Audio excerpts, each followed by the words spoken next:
Hello everyone, কেমন আছো সবাই? এটা ছিল হচ্ছে পন্ডিচেরিতে আমাদের নেক্সট ডে মর্নিং। তো সকাল সকাল ব্রেকফাস্টে দিয়ে দিয়েছিল ইডলি, পুরি, পোঙ্গাল, সাম্বার, কিছুটা টমেটোর চাটনি। টমেটোর চাটনিটা বেশ ভালো ছিল। আর পোঙ্গালটা ছিল আমাদের বাঙালিদের খিচুড়ি প্লাস ফেনা ভাত, প্রায় অনেকটা ওর মতোই টেস্ট।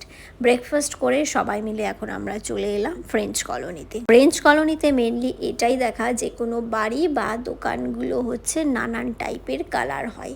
এটা যেমন একটা আমরা অ্যান্টিক শপে ঢুকছি, এটা সামনেটা কি সুন্দর করে সাজানো। আর বলতে গেলে এখানে ম্যাক্সিমাম দোকানের সামনেগুলো বা বাড়িগুলো এত সুন্দর করেই সাজানো হয়। ভিতরে ভিডিও অ্যালাউ ছিল না, তাই করতে পারিনি। এরপরে আমরা হেঁটে হেঁটে যাচ্ছি এখন রক বিচের দিকে। সাধারণত এটাই হয়, ফ্রেঞ্চ কলোনি থেকে সবাই হেঁটে রক বিচের দিকেই যায়। আর মাঝখানে পড়েছিল কাঁচা আম কাটা, যেটা বেশ হালকা মিষ্টি, হালকা টক, হালকা ঝাল। এই গরমের মধ্যে বেশ ভালোই লাগছিল। দিনের বেলায় বললে বেশ খালি, এটাই সন্ধেবেলা হলে প্রচুর ভিড় হয়ে যায় রক বিচটা।